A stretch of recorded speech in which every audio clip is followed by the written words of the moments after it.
Ahoj a vítej u druhé epizody podcastu Buď svá girl boss, kde ti přinášíme rozhovory s inspirativními ženami.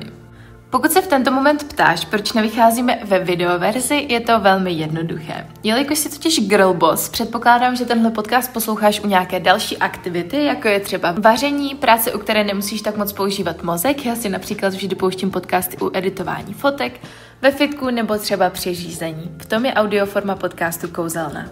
Nezapomeňte sledovat naše sociální sítě a teď už se pojďme vrhnout na dnešní epizodu. Dneska si tady budu povídat s ženou, která má za sebou velmi úspěšný běžecký závod a mimo to je také mou dobrou kamarádkou. Ahoj Janičko. Ahoj, děkuji za pozvání. Začneme úplně takovou základní otázkou, kterou ti asi hodně lidí i pokládá, a to je, jak ses dostala k běhání. Jednoslovná odpověď je covid. Takže já jsem maturovala za doby covidu a měli jsme výuku online, takže jsem vlastně celý den seděla doma zavřená a tak nějak jsem prostě jenom chtěla jít ven, takže nejdřív jsem začala chodit na procházky, pak jsem to začala prokládat během a myslím si, že během asi půl roku jsem najednou, já jsem na začátku neuběhla jako ani kilometr, 2 kilometry vůbec a najednou třeba během půl roku jsem najednou běžela 15 kilometrů, 20 a ani jsem si to nějak neuvědomovala, prostě to šlo tak jako postupně, jenom tím, že jsem prostě chtěla ven od toho počítače, takže tak nějak začaly úplně ty běžecké začátky. Super, to jsme se do toho rychle pustili, takhle hezky. A říkala jsi teda, že ty větší vzdálenosti se začala běhat tak nějak jako přirozeně, nebo byl nějaký bod, kdy ses rozhodla, že bys chtěla se těm ultra vzdálenostem tak jako věnovat? Myslím si, že to začalo tak nějak přirozeně už jako od začátku s tím, že jak jsem začala běhat a začala jsem běhat už těch 15-20 kilometrů, tak jsem i začala třeba poslouchat podcasty, koukat na videa, sledovat nějaký jako instagramový třeba profily, Kilian, Courtney a tak dále.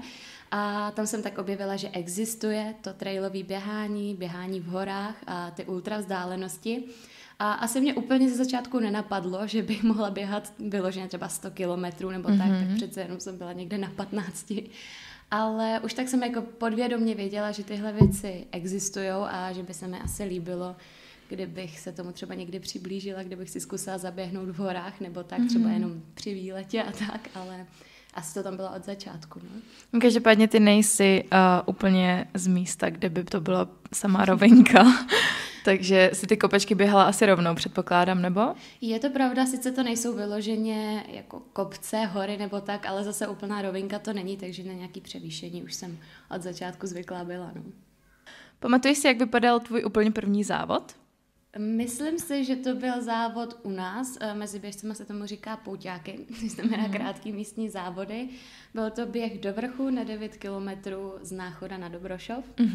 A to není úplně rovinka, pojďme si říct. Ne, běh do vrchu není rovinka. Fér.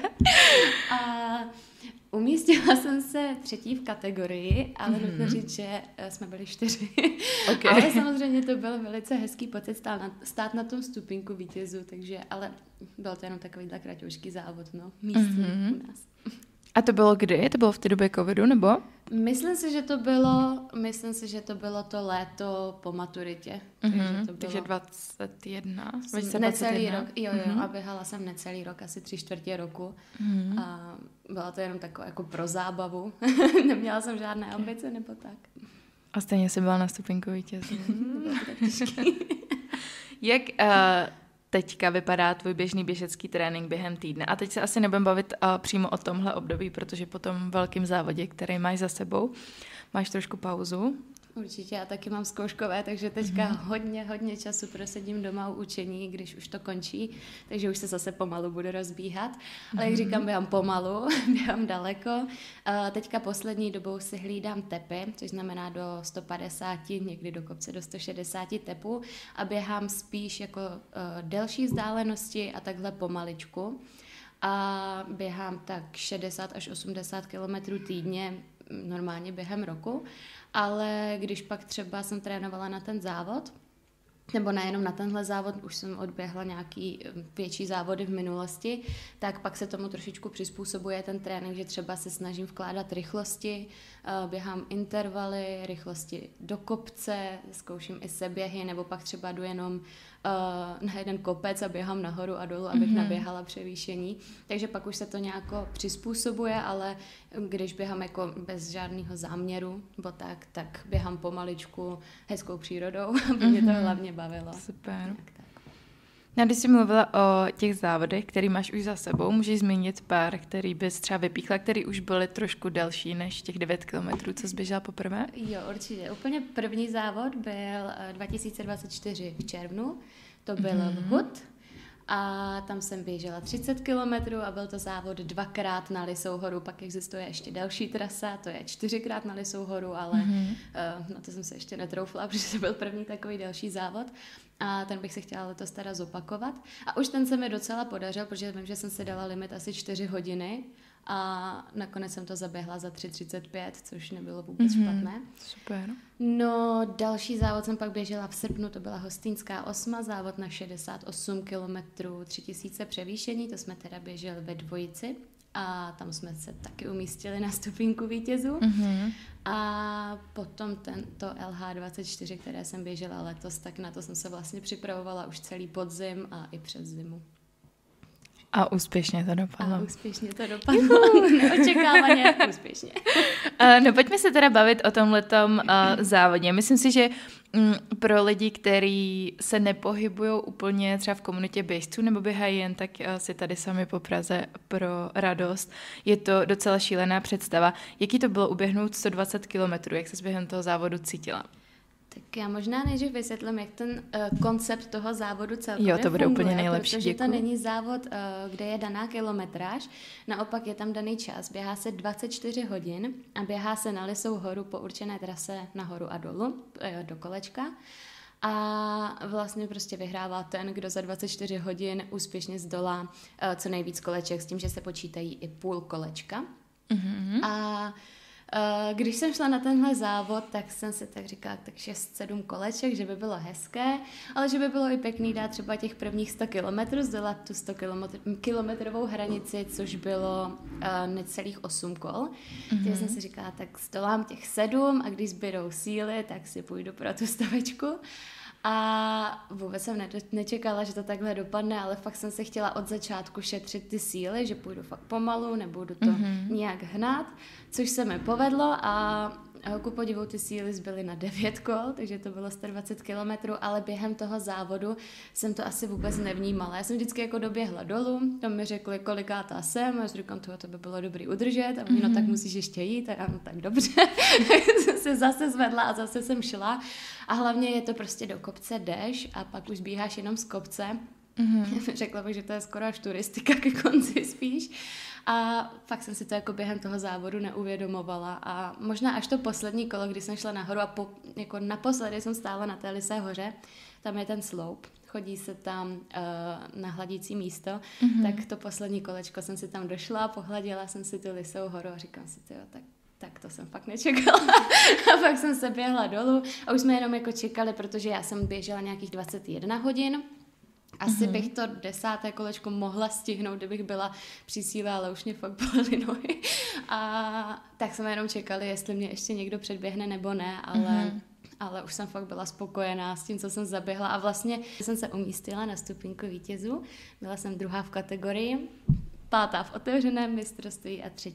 v mistrovství České republiky, z žen teda. Ale v tu první chvíli jsem fakt měla spíš radost z toho, že jsem to prostě zvládla a ještě vlastně líp, než jsem čekala, no. Takže v tom posledním kolečku nahoře fakt ty emoce přišly, tam to bylo úplně neuvěřitelný pocit. A pak dole už jsem úplně vypla. Chápu. Tak ono se to běhá přes noc, že jo? Je to pravda, začínalo se v 10 ráno, končilo se opět v 10 ráno, s tím, že ve 4 byla nutná druhá čelovka, protože se začínalo stmívat. Jo. A já jsem do těch 4 stihla 4 kolečka a těch 6 už jsem odbíhala za tmy. A z začátku to bylo jako v pohodě, až na to, že mi ve 2 kolečkách přestala svítit baterka. To bylo trošku náročné, protože tam byl takový kamenitý úsek třeba, takže tam jsem fakt musela běžet pomaličku. No ale jinak to bylo jako, protože jsem měla i gely například, a takže ta energie mi nedocházela, což musím říct, že jsem se trošičku těšila, že přijde nějaká ta krize, kdy si jako fakt sáhneš na dno a tak to nepřišlo. Okay. Byla jsem celou dobu docela v pohodě, jak s žaludkem, tak prostě s energií, ale v tom posledním kole, v tom 9., tak tam už, když jsem zbíhala dolů, tak tam jsem si to uvědomila a říkám si to, já už bych potřebovala světlo, protože pořád koukám jenom do toho kuželu té čelovky a už to fakt bylo takový unavující, že to bere jako hodně energie, to soustředění se, kam vlastně člověk šlape a tak. A vlastně asi 3 kilometry před cílem, mým cílem, začalo svítat, takže už jsem dobíhala za světla, ale už jsem se strašně těšila na to slunce, takže jsem si uvědomila, jak hrozný energie to jako bere. Furt koukat jenom do toho kuželu, no. No a ty jsi říkala, že jsi se na ten závod připravovala celý podzim. Jak ta příprava vypadá konkrétněji? Tak snažila jsem se naběhat větší kilometráž, než běhám normálně, takže jsem se snažila přiblížit kolem 100 kilometrů týdně a zařazovala jsem teda rychlosti, ať už, když jsem v Praze, tak tady zase tolik kopečku není, takže tady jsem se snažila běhat rychlosti na rovince, potom doma jsem se snažila i třeba vybíhat rychle kopce, anebo vyloženě prostě běhat nahoru a dolů, abych měla co největší převýšení. A musím ale potom říct, že teda v lednu už přišlo to zkouškové a bylo to takový větší tlak, takže ten leden už byl... Ten už se mi nepovedl běžecky tak, jak bych chtěla, ale zase na druhou stranu jsem si říkala, za ten měsíc už stejně tolik toho nenatrénuju. No, ale musím teda říct, že normálně jako prostě běhám tak jako pro radost, když se mi zachce, když se mi nějaký den nechce, tak nejdu, ale teďka musím říct, že se fakt ukázala taková ta moje motivace, že když jsem třeba něco ten den měla, tak jsem prostě stála o 2 hodiny dřív, šla jsem běhat, když sněžilo, pršelo, foukalo, byla zima, když se mi nechtělo a tam teda jsem se už v tom tréninku vlastně víc než v tom závodě překonávala sama sebe už jenom tím, že jsem kolikrát šla, i když jsem si fakt myslela, že prostě se k tomu nedokopu. Takže tak, no. Takže hlavně asi ten variabilní trénink, hodně naběhat, ale zároveň i ty rychlosti, byl takový hlavní můj záměr. Super. Ty jsi teda říkala, že žádná taková velká krize, kdyby jsi říkala, že už to fakt jako nedáš, nebyla? Nesáhla ses při tom závodě úplně jako na dno? Určitě ne, co se týká energie, ale můžu říct, že jsem měla problémy s nohou, mě už to bolelo ještě před tím závodem, necelý 2 týdny, právě když jsem si byla proběhnout nějakou další trasu, tak mě během toho začala vystřelovat hrozná bolest do lítka, takže jsem musela i volat bráchu, aby pro mě přijel, protože jsem nebyla schopná ani doběhnout domů. A jsem věděla, že za 2 týdny mám závod, no takže jsem i tam musela přestat běhat, musela jsem prostě zjistit, co to je. Naštěstí to byla jenom nějaká svalová záležitost, nebyl to vyloženě zánět, ten se rozjel až během závodu. A takže jsem to jakž tak jako rozhýbala, rozmasírovala a tak, ale během toho závodu se to bohužel začalo ozývat. A s tím, jak jsem asi špatně došlapávala, tak se to začalo ozývat kolem té pravé nohy, jako i pod kolenem, pak i kolem třísel, kolem kýčle. A můžu říct, že v 7. kole právě přišla hodně velká krize s tím, že jsem fakt tu nohu nemohla. Jsem mi vlastně vyloženě docela tahala za sebou do kopce. Bylo to hodně bolestivý a teďka přijde trošičku část, která asi není úplně inspirativní. Tím se úplně nenechte inspirovat. Pojď ale do toho. Běhla jsem dolů a tam jsem se fakt, jako nechtěla jsem skončit. Nepřišel jediný okamžik, kdybych si řekla, chci skončit, ale bála jsem se, že budu muset, že fakt prostě to už nezvládnu. A samozřejmě super, support mě říká, no tak jako můžeš, ale jsi jako druhá, no možná bych říkám, no tak mě dejte jibalgy, no tak jsem si dala zipy. No, není to dobře, já vím zipy. Dala jsem si 2 ibalginy, což asi není úplně OK běhat přes bolest, ale běžela jsem na toto 8. kolečko, tam to bylo dobrý, tam to jako zabralo, takže to 8. kolo bylo docela v pohodě. No a pak jsem se běhla dolů. Už jsem jako nechtěla moc do toho 9., ale věděla jsem, že jedna holčina za mnou by jako byla schopná ještě to 9. kolo dát, takže že by mě předběhla. Tak jsem věděla, že i když půjdu turisticky pomaličku, takže ona už mě jako nepředběhne, ale že musím to 9. kolo dokončit. A tam už teda přišla opravdu krize, jako spíš ta bolest, že tam už ani já jsem se dala ještě 3. ibalgin před tím 9. kolem. Skoro reklama na ibalgin tady.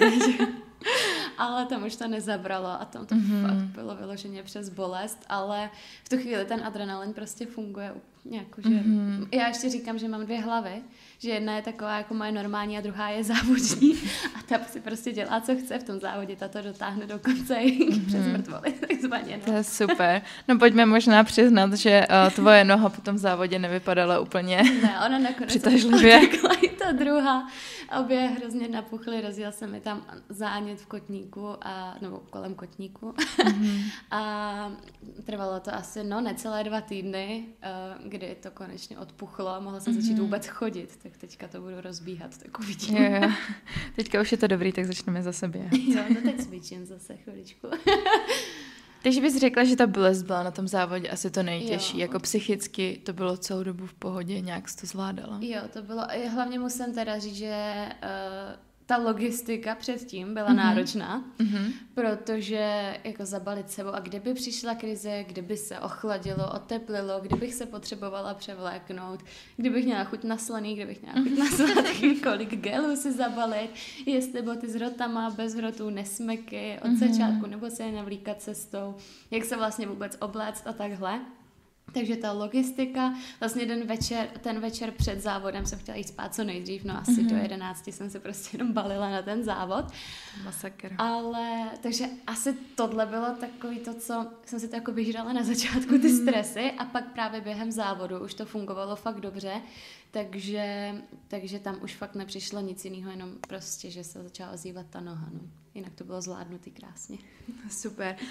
Řekni nám možná ještě, jak vypadá to stravování a hydratace při takhle dlouhém běhu. Jo, takže je tam zázemí, dole Hotel Sepetná se to jmenuje, a tam je zázemí pro běžce, kde buď tam přímo ti organizátoři dají, je tam tuším polévka, nějaké menší občerstvení, ovoce, je tam čaj, jonťáky, voda a takhle. A jinak potom po trase se nesmíš nikde občerstvovat, nesmíš přijmout žádnou fyzickou, psychickou pomoc, takže fakt celý to kolo vlastně běžíš na to, co snědla, vypila dole a co si nabalila do vestičky. Takže já jsem vždycky si brala 2 gely na kolo, měla jsem připravený sušenky a tyčinky různý a tak a přesní dávky, ale těch jsem se teda ani nedotkla za celou dobu, protože můj úžasný support z Beskyt, Deňa, vždycky navaří vývar a ten mě teda neuvěřitelně podržel. Já jsem si fakt vždycky přiběhla dolů, dala jsem si mističku vývaru, hezky s masem, s bramborem. Měla jsem tam i připravené pečivo, taky jsem ho nejedla, prostě v tu chvíli jsem na něj vůbec neměla chuť, takže fakt ten vývar, krásně to sklidní žaludek, zahřeje to, nakopne to a pak jenom ty gely. Takže já jsem fakt běžela jenom na vývar a na gely. Plus jsem měla samozřejmě jonťák, to je hodně důležité, potom normální vodu v 1 lahvičce, protože zase když si třeba dáš ten gel, tak je to lepší zapíjet něčím nesladkým. A dole jsem měla kolu, na žaludek a tak celkově na energii, přechucení a tak. No a teda kromě Zdeni tam ještě byl můj brácha s přítelkyní a taky vždycky jsem přiběhla dolů, vzali mě lahvičky, doplnili, co bylo potřeba, vyměňovali baterky a tak, takže tihle 3 se o mě starali celých 24 hodin, pak do cíle se na mě přijeli podívat další lidi, takže jsem byla jak mladá hujerová tam, ale bylo to hrozně super. To je super, velká podpora, to je moc hezký. Perfektní, pojďme se teďka přesunout k tomu, jak se jmenuje tahle epizoda, a to je jak začít běhat a hlavně si v tom najít vášeň. Já jsem člověk, který neběhá, nemám to moc ráda a jak jsi říkala na začátku, nejsem schopná uběhnout 1-2 kilometry. Jaký jsou podle tebe nejčastější chyby nás, takových lidí, kteří se třeba pokouší začít běhat, ale prostě to nějak nejde, moc dlouho to trvá a úplně nás to třeba nebaví? Tak já bych možná začala tím, že vás to prostě nebaví. A tady se nabízí otázka, jestli to fakt děláte, když vás to prostě nebaví, jestli si radši najít něco, nevím, kolo, plavání, fitko, je to úplně jedno, klidně curling, vás to nebaví. Tak to prostě... já nevím, nad tím jsem nikdy nepřemýšlela. Ale...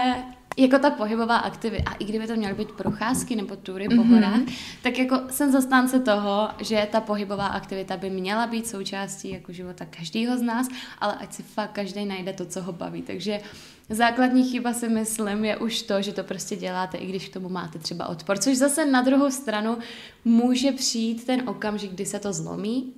Takže Možná ze začátku prostě vydržet, zkusit to, kdybyste fakt prostě vás to fascinuje, já nevím, na Instagramu a takhle, tak to prostě zkuste vydržet, ale jestli vás to fakt nechytne a nezačne bavit, tak si klidně najdete něco jiného, však to nemusí běhat každý. A druhá chyba, asi no, já nejsem nikdo kompetentní, kdo by to, ale když jako... Ptám se na tvůj názor. Z vlastní zkušenosti, tak já jsem fakt začala běhat hrozně přirozeně, že jsem prostě chtěla jít ven. A já hodně často teďka vidím, že někdo jako začne běhat a už si řekne, a za půl roku chce maraton nebo půlmaraton. Ono je to teďka hodně populární, je mimochodem. to právě hodně populární, ale vidím potom to, že to vytváří jako velký tlak, ty lidi ještě jako sotva uběhnou 2 kilometry a už mají nejlepší vybavení trenéra a už řeší jako strašně moc věcí, což jako je super, protože tak ta tepovka třeba to je hodně velký základ, jestli máte dobré boty, tak je to důležité pro zdraví nebo pro nějaký došlap a tak, takže je to super určitě tyhle věci řešit, ale z začátku bych prostě kladla důraz na to, že se to stane součástí vašeho života, že to fakt budete mít rádi, že se budete těšit na to, že půjdete běhat, já nevím, prostě i kdyby ty 2 kilometry, nebo se na 5 kilometrů projít a vložit tam běh, ale ne prostě, že začnu běhat a už si kladu ty cíle a teď to nejde podle plánu, takže vlastně už to je tlak a už vlastně to nemá smysl dělat, protože to nejde tak, jak jsem chtěla, aby to dělalo a už mě to spíš jako demotivuje. Fakt si prostě myslím začít prostě postupně a najít si nejdřív k tomu nějakou tu lásku, aby to prostě se stalo součástí a pak samozřejmě přidávat nějaké ty cíle běžecké. Určitě neříkám, že to tam nemá být, ale nevytvářet zbytečně ten tlak hned ze začátku na sebe. No. To vidím teďka hodně často, si myslím, kolem sebe. Ono se říká, že ty první 2 kilometry jsou úplně nejtěžší. Nevím, jestli teda to je pravda, když běžíš 125 kilometrů, ale... Já si myslím, že ta hranice je 10 kilometrů.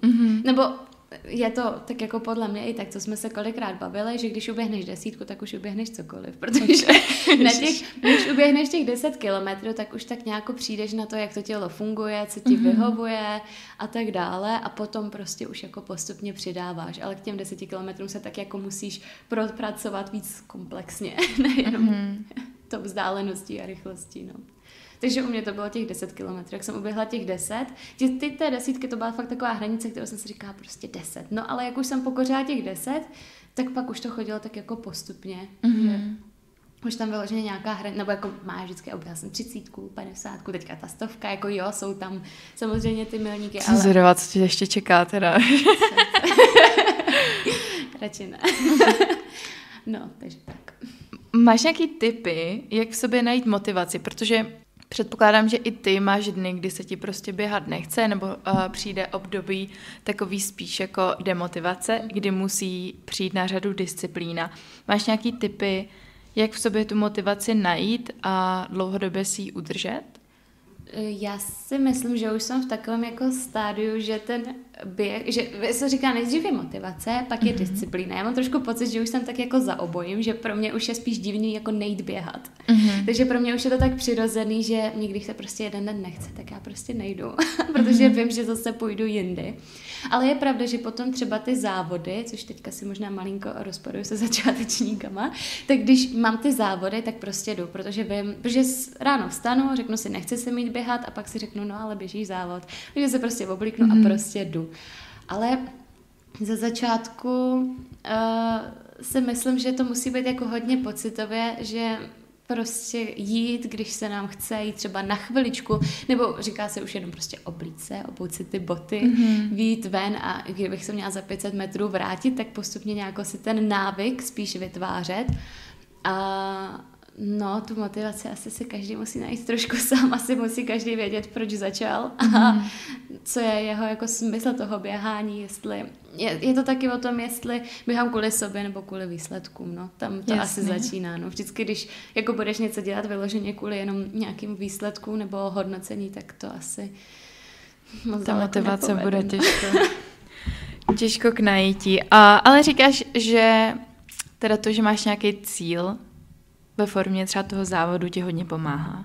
No, potom jako určitě spíš v té pravidelnosti, nebo to, že fakt jdu, i když se mi nechce, tak je to spíš takový, že i ten závod, jako na tomhle si hodně zakládám, že ty závody fakt neběžím jako na bednu pro nějaké hodnocení, že ty závody fakt chci jenom vědět, co ve mně je a vymáčknu ze sebe prostě to nejlepší, ale zároveň vím, že abych prostě dostala ze sebe to nejlepší na tom závodě, tak proto už musím udělat něco před tím závodem. A hlavně, když už teda fakt se rozhodnete začít běhat a máte pocit, že vás to prostě bude bavit, že to je váš sport, ale prostě to třeba nejde ze začátku, neuběhnete 5, 10, 15 kilometrů, jak říkáš, neuběhnete kilometr 2, tak hlavně se prostě nevzdávat. Myslím si, že klíčová je ta konzistence a ta trpělivost, ono to jde fakt pomaličku, ale prostě 2x, 3x týdně, klidně ze začátku fakt jít, i kdyby na ty 2 kilometry, nebo to třeba někam jenom vložit do nějaké procházky nebo tak, ale fakt ta konzistence růže přináší. Super. Ono si to tělo asi zvyká postupně na ten pohyb. A hlavně každý to bude mít jinak. Někdo prostě vystřelí 10, 15, já nevím, jak dlouho, teď to tady radši nechci nějak konkretizovat, aby mi pak někdo neřekl, že to je blbost. A někomu to prostě bude 5 kilometrů trvat půl roku, no tak prostě bude. To je důležité, že vám to bude přinášet radost a ono to zlepšení prostě přijde. A pak přinese tu radost. A pak přinese ještě větší radost a nové cíle. Super. Je něco, co jsi se o sobě díky běhání naučila? Tak asi určitě to, co už jsem zmínila při tom trénování, že fakt, když mám nějakou tu motivaci, nebo když fakt chci jako ze sebe dostat na maximum, takže fakt no já to nechci teď úplně vyslovovat, protože dneska se to už trošičku nenosí, ale fakt ten výstup z té komfortní zóny jsem schopná podstoupit. A vlastně si to tam docela užívám. Ale jinak, když se budeme bavit o tom vyloženě horském běhání, tak třeba když jedu někam do hor, ať už to jsou Tatry, nebo i v Alpách jsem byla, tak prostě si proběhnout ty hory, to je úplně neuvěřitelný pocit pro mě. Asi to je jako to hlavní, proč to celý jako dělám, protože pak běžíš nějakých, já nevím, i kdyby 20, 30, 35 kilometrů, ale prostě po těch Alpách, po těch Tatrách, okolo je krásně, je to fakt taková až jako svoboda a fakt se užívám úplně každou chvíli v tom běhu v těch horách, takže úplně super prostředek. Super. Jak se někam podívat a tak stihneš toho víc, než kdyby se jen chodila, že jo? To je pravda. To je pravda, no. A ty jsi měla možnost dělat support i v zahraničí na různých závodech. Můžeš nám k tomu ještě něco říct?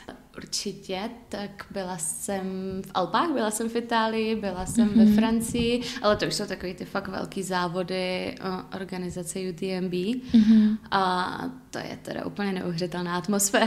Tam ve Francii startovalo přes 2000 závodníků a teď, když běžejí tím městem a všichni jim fandějí, tam fakt prostě ty lidi žijou těma závodama, tak ta atmosféra tam je fakt úplně neuvěřitelná, ale je to teda, to už jsou ještě úplně jiný levely, než co tady běhám já. Ale tak čeká ti to ještě. Věříme v to. Možná. Jo, a běhá se to tak jako různě po světě. A já jsem teda byla po Evropě hlavně. No a tam jsem si to jako fakt užila i jako z pohledu toho supportu, že si jsem to neběžela přímo já, ale fakt jsem nasávala tu atmosféru, která byla skvělá. A občas, když byla jako nějaká chvíle, tak jsem si třeba někam vyběhla nebo tak, takže jsem jako poznala nějaký části světa nebo Evropy právě prostřednictvím toho běhu. Byla jsi i na Madejře třeba? Byla jsem i na Madejře, tam to bylo fakt krásný, ale musím teda říct, že to tam bylo běhání úplně něco jiného. Tam všude jsou kopce, tam fakt není rovina ani na chvilku.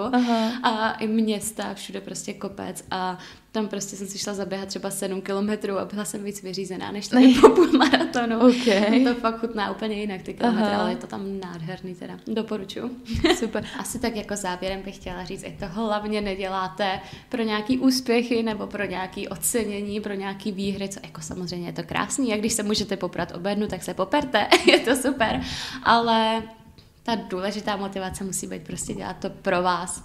Ze srdíčka. Ze srdíčka, pro radost. Pro sebe. Tak jo, moc děkuju. Já moc děkuju. Myslím si, že to bylo velmi obohacující. A já ráda mluvím o běhání, takže mě to moc bavilo. Mě to teda taky bavilo, i když běhání nemám moc ráda. Třeba budeš mít. Třeba jo, třeba letos začnu. Tak jo, moc děkuji.